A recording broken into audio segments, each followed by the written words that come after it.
La rencontre regroupe les ministres de la Justice et des Droits de l'Homme ainsi que des experts en la matière de la Confédération des États du Sahel (AES). Cette rencontre, la deuxième du genre, se tient après celle tenue au cours du mois de mai dernier à Bamako, Mali. Les ministres en charge de la Justice et des Droits de l'Homme des trois pays de l'AES sont à Niamey pour mettre en œuvre les recommandations issues de cette dernière rencontre. Il s'agit à présent pour nous d'approfondir la réflexion sur les nombreuses et pertinentes recommandations formulées et dont la mise en œuvre permettra à coup sûr au droit et à la justice d'occuper toute la place qui est la leur comme piliers fondamentaux de la consolidation de notre confédération.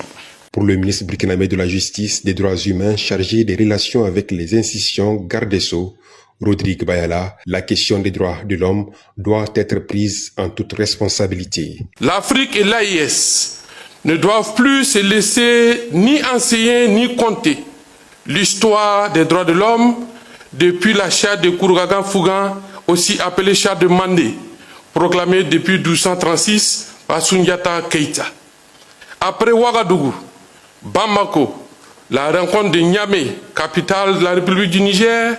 restera dans les annales de l'histoire pour les fortes décisions qui seront issues de par la volonté de nos chefs d'État et de nos chefs de gouvernement. Ouvrant les travaux de cette réunion, le ministre de l'Intérieur, le général de division Mohamed Toumba, a appelé les participants à passer au peigne fin les différents engagements issus de la réunion de Bamako. C'est le lieu pour vous de faire le point de tous ces engagements pris et notamment celui relatif à la mise en œuvre de la feuille de route que doivent dérouler les comités techniques nationaux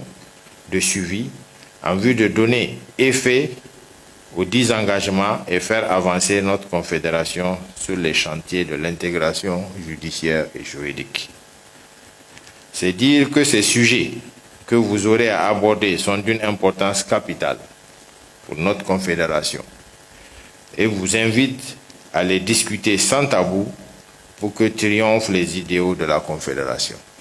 Il est attendu de cette réunion de pertinentes recommandations qui vont sans nul doute renforcer l'arsenal juridique en matière de justice et des droits de l'homme au sein de la Confédération des États du Sahel. De Niamey, Murtala Zouberou pour la C360.